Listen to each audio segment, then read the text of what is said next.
نحمده ونستعينه ونستغفره ونؤمن به ونتوكل عليه ونعوذ بالله من شرور أنفسنا ومن سيئات أعمالنا من يهده الله فلا مضل له ومن يضلله فلا هادي له ونشهد أن لا إله إلا الله وحده لا شريك له ونشهد أن محمدا عبده ورسوله أما بعد فأعوذ بالله من الشيطان الرجيم بسم الله الرحمن الرحيم مثل الذين ينفقون أموالهم في سبيل الله كمثل حبة أنبتت سبع سنابل في كل سنبلة 100 حبة والله يضاعف لمن يشاء والله واسع عليم الذين ينفقون أموالهم في سبيل الله ثم لا يتبعون ما أنفقوا منا ولا أذى لهم أجرهم عند ربهم ولا خوف عليهم ولا هم يحزنون قول معروف ومغفرة خير من صدقة يتبعها أذى والله غني حليم صدق الله مولانا العظيم صدق رسول النبي الكريم رب اشرح لي صدري ويسر لي أمري واحلل عقدة من لساني يفقهوا قولي۔ سورہ بقرہ کی ہم تلاوت کر رہے ہیں اور سورہ بقرہ کی آیت نمبر 261 سے 263 تک 3 آیات کی ہم نے تلاوت کی ہے۔ رب اشرح لي صدري ويسر لي امري واحلل عقدة من لساني يفقهوا قولي۔ یہاں سے آگے مزید آیات میں انسانوں کی ذہنیت کو تبدیل کیا گیا ہے۔ ایک وہ ذہنیت ہے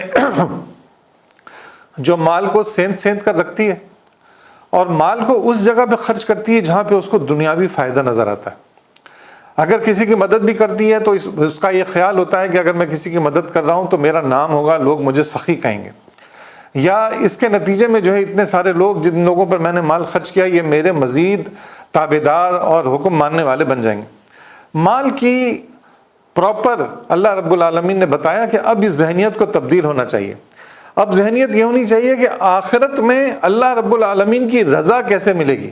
اللہ رب العالمین کی خوشنودی کیسے ملے گی، اور آخرت میں مجھے کامیابی کیسے ملے گی۔ آخرت کی کامیابی اور اللہ رب العالمین کی خوشنودی کے لیے اب میں مال خرچ کروں گا۔ تو جب آدمی اللہ رب العالمین کی خوشنودی کے لیے مال خرچ کرتا ہے تو پھر وہ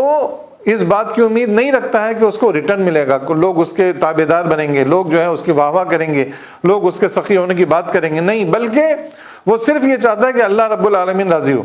اور پھر جب وہ یہ چاہتا ہے کہ اللہ رب العالمین راضی ہو اور آخرت میں کامیابی ہو تو پھر وہ جگہ ڈھونڈتا ہے کہ جہاں جہاں مجھے اپنے مال کو خرچ کرنا چاہیے، جہاں جہاں اللہ رب العالمین نے مال کو خرچ کرنے کے لیے کہا ہے۔ اب دیکھیے یہاں پر اللہ رب العالمین نے فرمایا کہ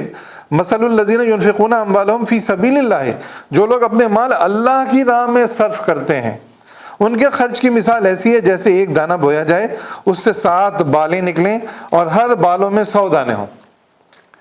اور اس طرح اللہ جس کے عمل کو چاہتا ہے افزونی عطا فرماتا ہے، وہ فراغ دست بھی ہے اور علیم بھی ہے۔ کیا بات ہوئی کہ اللہ رب العالمین فرما رہے ہیں کہ جو لوگ اللہ کے راستے میں سیدنا ابوبکر صدیق رضی اللہ تعالیٰ عنہ کی مثال بالکل پوری آتی ہے کہ فرماتے ہیں جب جنگ تبوک کے موقع پر رسول اللہ صلی اللہ علیہ وسلم نے فرمایا منزل الذی یقرض اللہ قرضا حسنا، کون ہے جو اللہ رب العالمین کو قرض دے تاکہ اللہ رب العالمین اسے خوب بڑھا چڑھا کر واپس کرے، تو حضرت ابوبکر صدیق رضی اللہ تعالیٰ عنہ اپنے گھر کا سارا سامان لے کر آ گئے، حضرت عمر فاروق رضی اللہ تعالیٰ عنہ اپنے گھر کا آدھا سامان لے کر آ گئے، اور حضرت عمر فاروق اس خیال سے آئے کہ وہ آج حضرت ابوبکر صدیق سے بڑھ جائیں گے اللہ کی راہ میں خرچ کرنے میں، لیکن حضرت ابوبکر صدیق لائے تو تھوڑا سا مال لیکن پورا کا پورا لے کر آ گئے۔ رسول اللہ صلی اللہ علیہ وسلم نے پوچھا کیا چھوڑا ہو؟ فرمایا اللہ اور اس کے رسول صلی اللہ علیہ وسلم کی محبت چھوڑا ہو۔ یہ مال وہ خود فرماتے ہیں کہ 40,000 درہم میرے پاس تھے جب میں حضور نبی کریم صلی اللہ علیہ وسلم پر ایمان لے کر آیا، اور پھر یہ 40,000 درہم میں سے 34,000 درہم مکے کی 13 سالہ زندگی میں اللہ کے دین کی سربلندی، اللہ کے نبی صلی اللہ علیہ وسلم کے کاموں میں معاونت کہ اللہ کا دین کس طرح پھلے پھولے، کس طرح اللہ کا کلمہ سربلند ہو، اس میں اپنا 34,000 درہم خرچ کیے۔ حضور نبی کریم صلی اللہ علیہ وسلم نے یہ بات فرمائی کہ مجھے اللہ کے دین کو قائم کرنے، اللہ کے دین کو سربلند کرنے میں اگر کسی کے مال نے سب سے زیادہ فائدہ دیا تو وہ حضرت ابوبکر صدیق رضی اللہ تعالیٰ عنہ کا مال ہے۔ اور پھر 6000 درہم وہ ہجرت کر کے جب مدینے گئے تو 6000 درہم لے کر گئے، اس میں بھی اللہ کے راستے میں یہ 6000 درہم انہوں نے خرچ کیے کہ اللہ کا دین سربلند ہو۔ تو یہاں بھی فرمایا جا رہا ہے کہ جو لوگ اپنے مال اللہ کی راہ میں صرف کرتے ہیں، جہاد میں صرف کرنا، اللہ کے دین کی سربلندی کے لیے، اللہ کے بندوں تک اللہ کے دین کی دعوت کو پھیلانے کے لیے، دینی لٹریچر، قرآن مجید کی تقسیم اللہ رب العالمین کے لیے، اور لوگوں کو کنونس کرنے کے لیے جو جو ذرائع ابلاغ ہو سکتے ہیں ان کا استعمال، ان معاملات میں لوگوں کے عقیدے کو، لوگوں کی ذہن سازی اس معاملے میں خرچ کرنا تاکہ اللہ کے بندے اللہ کی بندگی کی جانب آئیں، اللہ کے دین کو سربلند کرنے کی جانب لگیں۔ اس میں لگتا ہے کہ یار یہ تو بیکار جگہ پہ مال جا رہا ہے، یہ تو فضول خرچ ہو رہا ہے۔ مسجد بنا دیتے کوئی، مسجد بنانے میں بھی ثواب ہے، غریبوں، بیواؤں، یتیموں کی مدد کرنے میں بھی ثواب ہے۔ اللہ کی راہ میں خرچ کرنے کو کہا گیا کہ اللہ کے راستے میں خرچ کرو، اللہ کا دین سربلند ہو۔ اور پھر فرمایا کہ اس خرچ کی مثال ایسی ہے، اگر اخلاص کے ساتھ خرچ کیا تو ایک دانہ جو بویا جاتا ہے اس سے 7 بالیں نکلتی ہیں، اور ہر بالی میں 100 دانے ہوتے ہیں، گویا 700 گنا ملے گا۔ اور ایک جگہ تو فرمایا کہ اس سے بھی بڑھ کر اللہ رب العالمین عطا کرے گا اگر نیت جیسی ہوگی، جیسی خالص نیت ہوگی اللہ رب العالمین کے لیے ادا دے گا۔ اللہ رب العالمین اس کا اجر دنیا میں بھی دے سکتا ہے، اور اللہ رب العالمین آخرت میں دے گا ہی دے گا، ضرور عطا کرے گا اللہ رب العالمین، اور دنیا میں بھی دیتا ہے اللہ رب العالمین۔ اور پھر فرمایا اس طرح اللہ جس کے عمل کو چاہتا ہے افزونی عطا فرماتا ہے۔ اب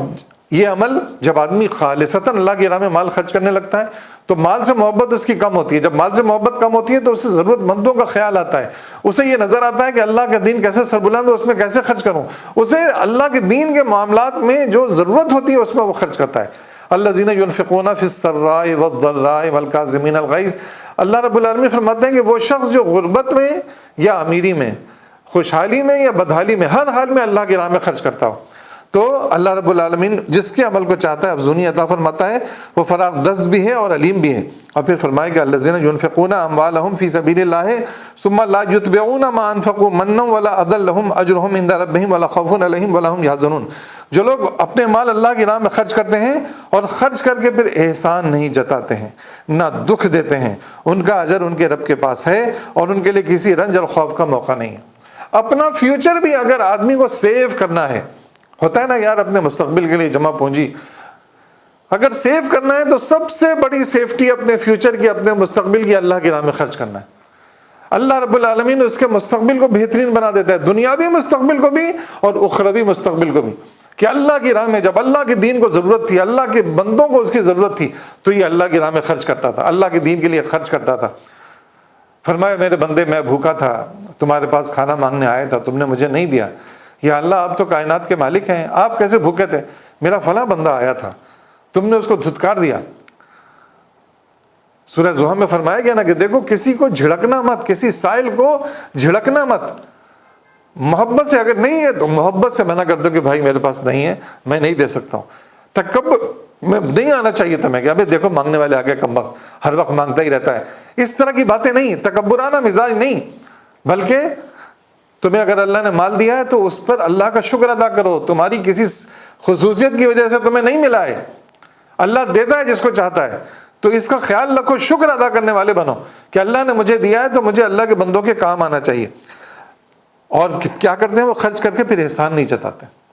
بھلا تمنن تستکثر، کسی اس کے نتیجے میں کسی ریٹرن کی امید نہیں رکھتے ہیں، کوئی احسان نہیں جتاتے ہیں، وہی امید رکھتے ہیں کہ بس اللہ راضی ہوگا۔ ان سے بھی کہہ دیتے ہیں انما نطعمکم لوجہ اللہ لا نرید منکم جزاء ولا شکرا، میرا شکریہ بھی مت ادا کرو بھائی، میں تم سے جزا نہیں چاہتا ہوں، میں نے خالصتاً اللہ رب العالمین کے لیے مال کو خرچ کیا ہے۔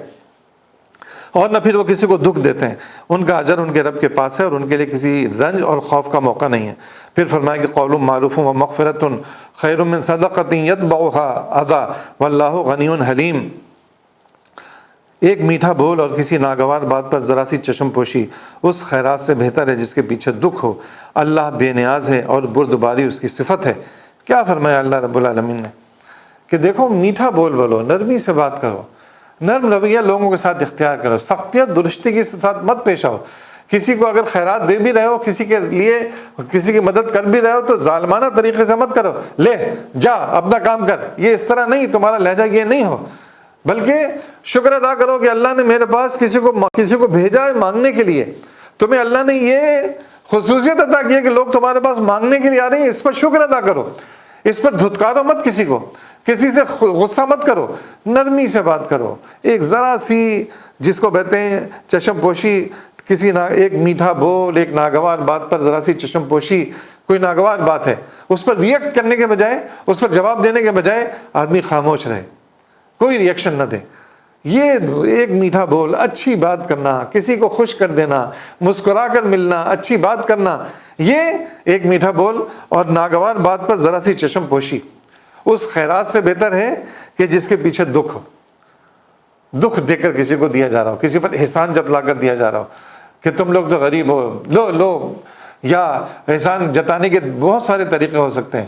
لوگوں کو 20 لوگوں کو بتا رہا ہو کہ دیکھو اس کی تو میں نے مدد کی ہے، یہ تو دیکھو کیسا تھا، بالکل مفلوق الحال تھا، میں نے اس کی اتنی مدد کی، کیسا اکڑ رہا ہے. کسی کو بتاؤ بھی مت. سیدھے ہاتھ سے دو تو بائیں ہاتھ کو نہ پتہ چلے، بائیں ہاتھ سے دو سیدھے ہاتھ کو نہ پتہ چلے.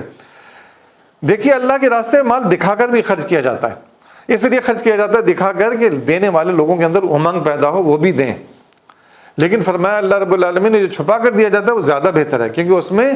دل کی کجی کا، دل کی خرابی میں مبتلا ہونے کے چانس بالکل کم ہو جاتے ہیں. تو آگے بھی ابھی ان صدقات کے بارے میں، اللہ رب العالمین کے راستے میں خرچ کرنے کے بارے میں آیات ہیں، اور ابھی خاصی آیات 8 10 11 آیات ہیں اس موضوع پر. انشاءاللہ تعالیٰ اگلی نشست میں بات کریں گے. تو اللہ رب العالمین فرما رہا ہے کہ اللہ بے نیاز ہے، بردباری اس کی صفت ہے. بے نیازی برتو، بالکل اللہ کی صفت کو اختیار کرو، بردباری اختیار کرو. یہ ذرا سی بات پہ ریئیکشن دینا، لوگوں پر احسان جتلانا، لوگوں کو دکھ دینے والی باتیں کرنا، ان سب باتوں سے نکلو اور ایک اچھے انسان بنو. کیونکہ دنیا کی زندگی ختم ہو جائے گی، آخرت کی زندگی، اصل زندگی، اس زندگی کو کامیاب بنانے کی کوشش کرو. اللہ رب العالمین ہمیں توفیق عطا فرمائے کہ ہم اللہ کے راستے میں اس طرح خرچ کرنے والے بنیں کہ ہم خالصتاً اللہ رب العالمین کے لیے اللہ کے راستے میں خرچ کریں، اللہ کے دین کی سربلندی کے لیے، اقامت دین کے لیے، اللہ کے ضرورت مند بندوں کے لیے. اس کی دیکھیے صورتیں بتائی گئیں کہاں اللہ کا مال خرچ کرنا چاہیے. آگے انشاءاللہ تعالیٰ وہ صورتیں بھی بتائیں گے جو 6-7 بڑی مدات ہیں، جن مدات میں ان پیسوں کو اللہ کے راستے میں خرچ کرنا چاہیے. انشاءاللہ تعالیٰ اس پر بھی بات کریں گے. اقول قولی ھذا استغفر اللہ لی ولکم ولسائر المؤمنین وآخر دعوانا ان الحمد للہ رب العالمین.